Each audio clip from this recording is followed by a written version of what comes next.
اب آئیے آیت نمبر 130 سے جس کی میں نے تلاوت کی کہ اللہ کریم جل جلالہ ارشاد فرماتا ہے وَمَن يَرْغَبُ عَن مِّلَّةِ إِبْرَاهِيمَ إِلَّا مَن سَفِهَ نَفْسَهُ، وہ کون ہے جو ملت ابراہیم سے روگردانی کرے۔ یہاں لفظ ہے راغبہ، راغبہ سے راغبہ وَمَن يَرْغَبُ، رغبت جس کو ہم کہتے ہیں، تو راغبہ یرغب، راغبہ ماضی ہے، یرغب مضارع ہے، اور کون ہے جو رغبت اختیار کرے۔ آگے لفظ ہے عن، عین اور نون، اچھا یا تو آگے لفظ آئے گا الیہ، جب الیہ لفظ اس سے آگے آئے گا نا رغبت، یعنی اس کی طرف رغبت کرنا، الف لام یہ اور ہا الیہ، جب یہ لفظ آئے گا تو پھر اس کا معنی بنے گا کہ وہ اس سے رغبت رکھتا ہے۔ جب لفظ آئے گا عن، رغبت کے بعد لفظ آئے گا عن، عین اور نون، تو اس کا مطلب ہے وہ اس سے نفرت کرتا ہے، یہ یاد رکھنے والی بات ہے۔ وَمَن يَرْغَبُ، اور کون ہے جو رغبت اختیار کرے عن ملت ابراہیم، ابراہیم علیہ السلام کی ملت سے، یعنی جو دور ہٹے، جو متنفر ہو۔ کون ہے جو ابراہیم علیہ السلام کی ملت یعنی ابراہیم علیہ السلام کے دین سے دور ہٹے؟ الا من سفیہ نفسہ، مگر وہ کوئی نہیں، صرف وہ بے وقوف ہو سکتا ہے، سوائے بے وقوف کے جو اپنے نفس کے وسوسوں سے بے وقوف ہو جائے۔ الا من سفیہ نفسہ، جو اپنے نفس کی شرارتوں کی وجہ سے بے وقوف ہو جائے، اس کے سوا ملت ابراہیمی سے روح گردانی کوئی نہیں کر سکتا۔ مطلب یہ ہے اس کا وَمَن يَرْغَبُ عَن مِّلَّةِ إِبْرَاهِيمَ إِلَّا مَن سَفِیَ نَفْسَهُ، اور نہیں کرے گا روح گردانی ابراہیم علیہ السلام کی ملت سے مگر بے وقوف۔ وَلَقَدِ اصْطَفَيْنَاهُ فِي الدُّنْيَا، اور اللہ فرماتا ہے تحقیق ہم نے ابراہیم علیہ السلام کو چن لیا ہے دنیا میں، ان کو چن لیا ہے۔ یہ لفظ آپ نام ہم نے بچوں کے رکھے ہوتے ہیں نا مصطفیٰ، ہم ویسے مصطفیٰ کم ہی رکھتے ہیں، غلام مصطفیٰ نام رکھتے ہیں، تو مصطفیٰ کا مطلب ہے چنا ہوا، اختیار کیا ہوا۔ تو نبی کریم صلی اللہ علیہ وآلہ وسلم آپ کا ایک اسم صفاتی ہے مصطفیٰ، مجتبیٰ، یہ مصطفیٰ کا مطلب ہے چنا ہوا۔ تو اللہ فرماتا ہے وَلَقَدِ اصْطَفَيْنَاهُ فِي الدُّنْيَا، اور ہم نے ابراہیم علیہ السلام کو چن لیا ہے دنیا میں، یعنی اپنے لیے چن لیا ہے۔ وَإِنَّهُ فِي الْآخِرَةِ لَمِنَ الصَّالِحِينَ، اور بے شک ان کو اللہ نے چن لیا ہے آخرت میں صالحین لوگوں میں سے، یعنی اللہ کریم نے ان کو دنیا اور آخرت دونوں میں صالحین میں سے چن لیا ہے۔ اب یہاں تھوڑی سی بات ایک سمجھنے والی ہے، اللہ نے فرمایا وَإِنَّهُ فی الآخرۃ لمن الصالحین، اور اللہ نے ان کو آخرت میں بھی صالحین میں سے رکھا۔ یہ اہل علم جو بیٹھے ہیں وہ سمجھیں گے اس کو۔ اکثر ہم اہل سنت جب بات کرتے ہیں نا اہدنا الصراط المستقیم کی، یا اللہ سیدھے راستے پر چلا، صراط الذین انعمت علیہم، راستہ ان لوگوں کا جن پر تو نے انعام کیا، پھر اس کی تفسیر میں ہم ایک اور آیت پڑھتے ہیں انعم اللہ علیہم من النبیین والصدیقین والشہداء والصالحین، یعنی 4 گروہ ہیں جن پر اللہ نے اپنا انعام کیا، جن کا ہم نے راستہ مانگنا ہے نا اللہ سے، یا اللہ ہمیں نیک لوگوں کے راستے پر چلا، وہ 4 لوگ ہیں، نبی، صدیق، شہید اور صالحین۔ چوتھے درجے والے لوگ جو ہیں وہ کون سے ہیں؟ صالحین، چوتھے درجے والے لوگ صالحین ہیں۔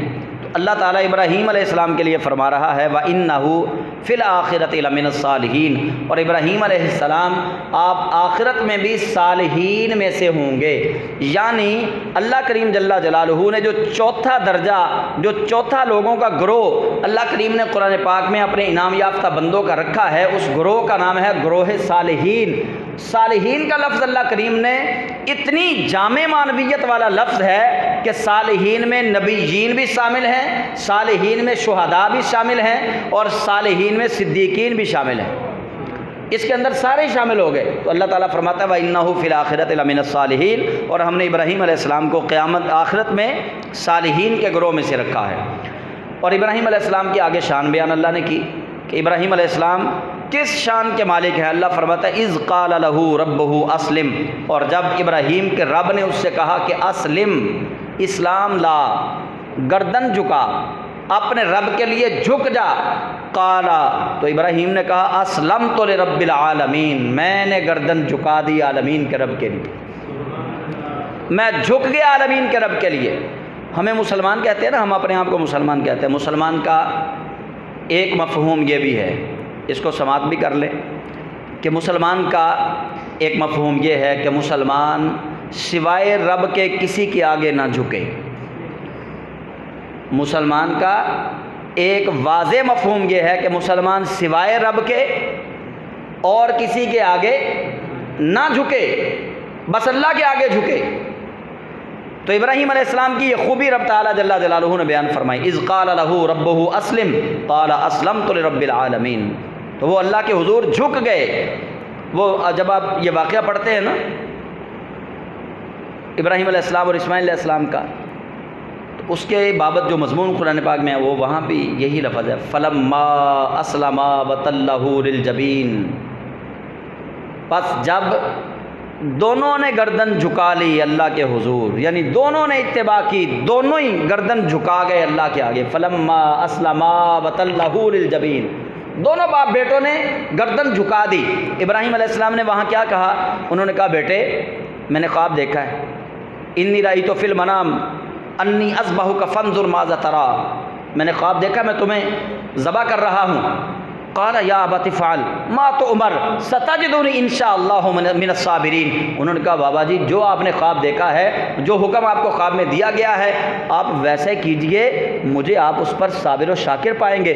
باپ بھی جھک گیا اللہ کے حضور، بیٹا بھی جھک گیا اللہ کے حضور، اور پھر ابراہیم علیہ السلام نے حضرت اسماعیل علیہ السلام کو پیشانی کے بل لٹایا، پیشانی کے بل ایسے، مطلب ان کی پیشانی جو ہے وہ زمین پہ تھی، پیشانی کے بل لٹایا۔ اللہ فرماتا ہے فلما اسلما، یہ اسلما جو ہے یہ تثنیہ کے لیے استعمال ہوا یہاں پہ، دونوں نے اپنی گردن اللہ کے حضور جھکا دی، وتلہ للجبین، اور لٹا دیا پیشانی کے بل، یعنی وہاں بھی لفظ اسلما آیا۔ تو مسلمان وہ ہے جو اللہ کے لیے گردن کو جھکا دے، اللہ کے حضور سر تسلیم خم کر دے۔ تو اللہ کریم جل جلالہ فرماتا ہے کہ ابراہیم علیہ السلام کی ایک خصوصیت یہ تھی کہ انہیں جب ان کے رب نے کہا اسلم کہ گردن جھکاؤ، تو انہوں نے اللہ کے حضور گردن جھکا دی۔ ووصى بها ابراہیم وبنیہ ویعقوب، اور وصیت کی ابراہیم علیہ السلام نے اپنے بیٹوں کو، و یعقوب، اور یعقوب علیہ السلام نے اپنے بیٹوں کو۔ اب ابراہیم علیہ السلام ہیں یعقوب علیہ السلام کے دادا جان۔ ابراہیم علیہ السلام کے دو بیٹے مشہور ہیں، حضرت اسحاق علیہ السلام، حضرت اسماعیل علیہ السلام۔ اسماعیل علیہ السلام پہلے ہوئے، اسحاق علیہ السلام بعد میں۔ اسحاق علیہ السلام کے پھر دو جڑواں بیٹے پیدا ہوئے، ایک کا نام تھا عیسو اور دوسرے کا نام تھا یعقوب۔ یہ حضرت یعقوب جو تھے، ان کو یعقوب کیوں کہا جاتا ہے؟ یہ یعقوب جو ہے یہ عقب سے ہے، عقب کا معنی پچھلا، پیچھے والا۔ یہ دو بیٹے حضرت اسحاق علیہ السلام کے پیدا ہوئے، دونوں جڑواں تھے۔ پہلے آئے عیسو، اور آپ احباب جانتے ہیں کہ بچہ جب پیدا ہوتا ہے تو اس کا سر پہلے باہر آتا ہے۔ تو یعقوب علیہ السلام اپنے بھائی عیسو کی ایڑیاں پکڑے ہوئے تھے، یہ بعد میں پیدا ہوئے۔ یہ تو آپ کو پتہ ہی نا، جڑواں بچے پیدا ہوں جو پہلے پیدا ہوتا ہے، چاہے وہ 1 منٹ یا 2 منٹ پہلے پیدا ہو، بڑا وہی ہوتا ہے۔ تو حضرت عیسو جو تھے وہ بڑے تھے، یعقوب یہ پیچھے آنے والے تھے، پچھلے یہ تھے، اس لیے ان کا نام یعقوب رکھا گیا۔ تو یہ یعقوب علیہ السلام جو ہے حضرت اسحاق علیہ السلام کے بیٹے ہیں۔ پھر اللہ کریم جل جلالہ نے تورات میں ان کا نام اسرائیل رکھا، اور ان کی اولاد کو بنی اسرائیل کہا گیا۔ تو یہ یعقوب علیہ السلام ہیں۔ تو اللہ تعالیٰ فرماتا ہے وَوَصَّى بِهَا ابراہیم بنیہ، اور وصیت کی اسی دین کی، اسی ملت پر رہنے کی۔ وہ کون سی ملت ہے؟ ملت ابراہیمی، آگے وہ مکمل ایک تفصیل آ رہی ہے، میں پھر وہ وہاں جا کے بتاتا ہوں۔ اور اللہ تعالیٰ نے وصیت کی ابراہیم علیہ السلام نے اور یعقوب علیہ السلام نے اپنی اولاد کو، کیا وصیت کی؟ یا بنیہ، اے میری اولاد۔ یعقوب علیہ السلام نے بھی کہا اے میری اولاد، ابراہیم علیہ السلام نے اپنی اولاد کو کہا اے میری اولاد۔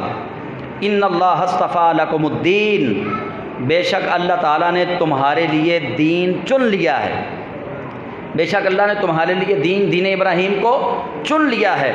فلا تموتن الا وانتم مسلمون، اور تم نہ مرنا، مسلمانی کے علاوہ نہ مرنا، جب مرو تو مسلمان ہو کے مرو۔ فلا تموتن، وہ جیسے ہم کہتے ہیں نا یار ایم ہی نہ مر جائیں، اللہ کہتا ہے فلا تموتن، وہ انہوں نے وصیت کی فلا تموتن، نہ مرنا ایسے ہی، الا وانتم مسلمون، اور اگر مرنا ہے تو اسلام والی موت مرنا ہے، مسلمان مرنا ہے۔ مسلمان کا مطلب کیا ہے کہ اللہ اور اس کے رسول کے احکامات کی تابع داری میں مرنا ہے۔ تو انہوں نے اپنی اولاد کو وصیت کی، تو یہی وصیت ہمیں بھی کرنی چاہیے۔ جو مسلمان ہے اس پر یہ واجب ہے کہ اپنی اولاد کو یہ وصیت کر کے مرے کہ میرے مرنے کے بعد یہودی نہ ہو جانا، عیسائی نہ ہو جانا، غیر مسلم نہ ہو جانا، کسی باطل گروہ کے ساتھ نہ ہو جانا، میں جس دین اسلام پر دنیا سے رخصت ہو رہا ہوں اسی دین اسلام پر قائم اور دائم رہنا، یہ وصیت کرنی چاہیے۔ اچھا، وصیت کب کرنی چاہیے؟ اللہ فرماتا ہے ام کنتم شہداء اذ حضر یعقوب الموت، بلکہ یہ اس وقت کہ جب تم حاضر تھے یعقوب علیہ السلام کی موت کے وقت ان کے پاس، اور جب تم تھے یعقوب علیہ السلام کے پاس، اذ حضر یعقوب الموت، جب تم حاضر تھے یعقوب الموت، یعقوب علیہ السلام کی موت کے وقت۔ یعقوب علیہ السلام کی موت کے وقت سے مراد یہاں یہ ہے کہ موت کے وقت سے پہلے جو بیماری کا عارضہ تھا، اس سے مراد وہ ہے کہ جس میں آپ بات چیت کر رہے تھے اور وہ وصیت کر رہے تھے۔ اذ قال لبنیہ، انہوں نے کہا اپنے بیٹوں سے، اللہ فرماتا ہے یہ وصیت والی جو بات پیچھے کی ہے، رب فرماتا ہے ام کنتم شہداء اذ حضر یعقوب الموت، یہ بالکل اس وقت کی بات ہے کہ جب تم یعقوب علیہ السلام کی موت کے وقت یعقوب علیہ السلام کے پاس تھے اور وہ کہہ رہے تھے اذ قال لبنیہ، تو انہوں نے اپنے بیٹوں سے کہا ما تعبدون من بعدی، میرے بعد کس کی عبادت کرو گے؟ یعقوب علیہ السلام نے اپنے بیٹوں سے کہا ما تعبدون من بعدی، میرے بعد کس کی عبادت کرو گے؟ آپ توجہ کیجئے گا، یعقوب علیہ السلام دنیا سے جانے لگے ہیں، اپنے بیٹوں سے سوال کر رہے ہیں ما تعبدون من بعدی، میرے بعد کس کی عبادت کرو گے؟ میرے بعد کس کی پوجا کرو گے؟ قالوا نعبد الہک، انہوں نے کہا ہم عبادت کریں گے تیرے رب کی، وَإِلَٰهَ آبَائِكَ، اور تیرے جد امجد کے رب کی۔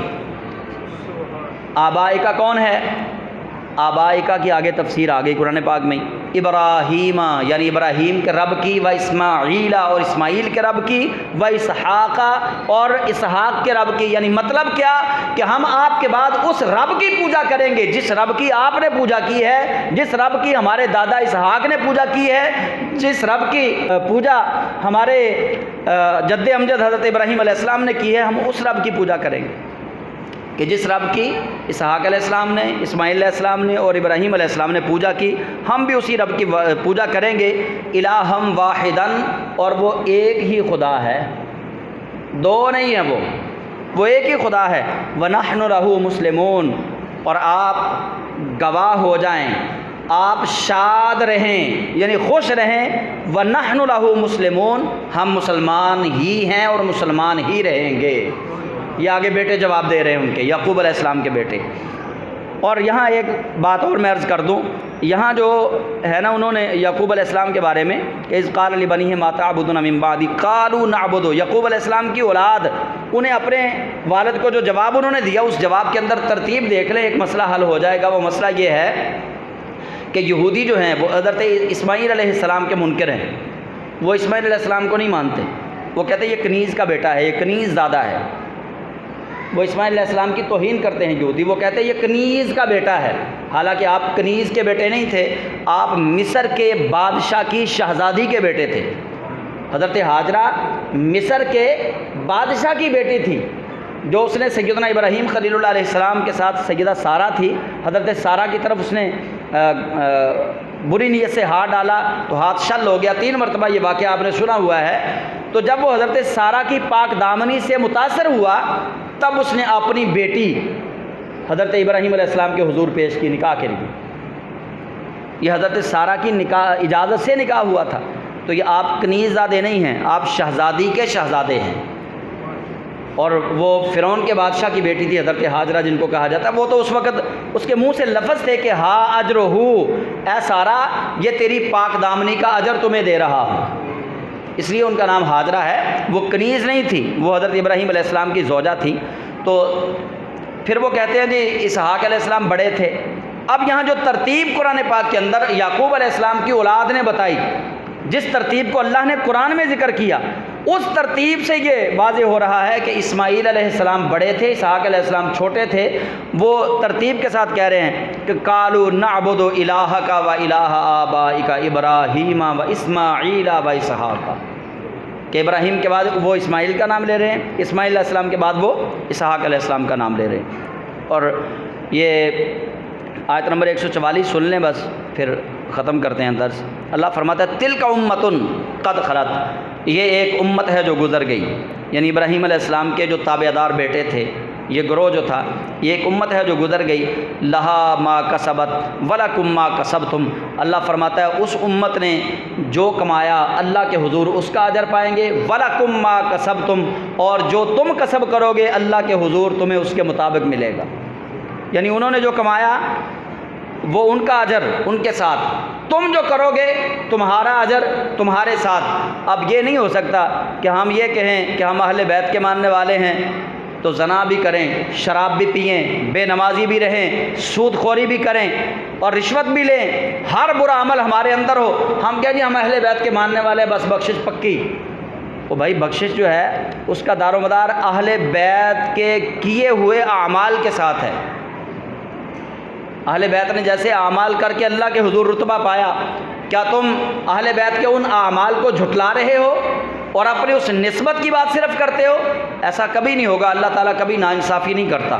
تو اللہ تعالیٰ فرما رہا ہے لہا ما کسبت ولکم ما کسبتم، جو پچھلی پہلی امت گزری انہوں نے جو کسب کیا اللہ ان کو اس کے مطابق اجر دے گا، ولکم ما کسبتم، اور جو تم کسب کرو گے تمہیں اس کے مطابق اللہ تعالیٰ فرمائے گا، ولا تسألون عما كانوا يعملون، اور ان کے کاموں کا تم سے سوال نہیں کیا جائے گا، وہ کیا کرتے تھے یہ تم سے سوال نہیں کیا جائے گا، اور جو تم کرتے ہو یہ کسی اور سے سوال نہیں کیا جائے گا۔ ہر شخص نے اپنے نیکیوں کا اپنے گناہوں کا بوجھ خود اٹھانا ہے، اپنی نیکیوں کا صلہ خود اللہ کے حضور سے پانا ہے۔ تو اللہ تعالیٰ کے حضور دعا ہے کہ مولا کریم ہم سب کو قرآن پاک کو سمجھنے کی توفیق عطا فرمائے، اللہ تعالیٰ قرآن پاک کو سمجھ کے اس پہ عمل کی توفیق عطا فرمائے، اللہ کریم زندہ رکھے تو اسلام پر، اللہ کریم موت دے تو بھی اسلام پر، آمین۔ وآخر دعوانا ان الحمد للہ رب العالمین۔